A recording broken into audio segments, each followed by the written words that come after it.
Ал эми имандуу адам, мусулман адам болгон болсо, кандай гана кыйынчылык келбесин, ал Аллах Таала тагдырыма жазган нерсе болуп атат деп, биринчиден ошол нерсеге сабыр кылат. Экинчиден, иманы жогору болгон болсо, ошол нерсеге ыраазы болот. Аллах Таала эмне? Анткени Аллах Таала бизге өзүбүздүн ата-энебизден дагы райымдуураак, мээримдүү. Аллах Таала бизге эч качан жаман нерсени, биз үчүн жаман нерсе болгонду тагдыр кылбайт. Бизге ошол Аллахтын жазган тагдырында сөзсүз түрдө ардында бир жакшылык бар. Анткени Аллах Таала райымдуу, мээримдүү зат. Бизге жамандык каалабайт. Балким бизге эмне? Ошол нерсе менен өзүн эстетип, өзүнө кайты тоба кылдырууну каалап аткандыр. Эгерде Аллах Таала ошол нерсени, мисалы үчүн бир адам банкрот болуп калган болсо, иштери жакшы жүрүп атып, банкрот болуп калган болсо, карызга кирип кетти.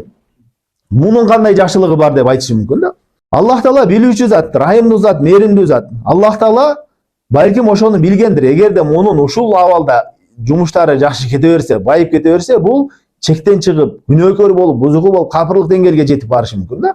Адам не көбүп, Аллах Таала ошол пендесини, ошол жамандыкты алдын ала билип туруп, кой муну кайтарайын деп жакшылык жазып койгон болушу мүмкүн. Аны биз билбейбиз. Демек Аллах Таала райымдуу, мээримдүү болгондон кийин бизге жакшылык гана каалайт. Аллах жазган тагдырга ыраазы болуш керек.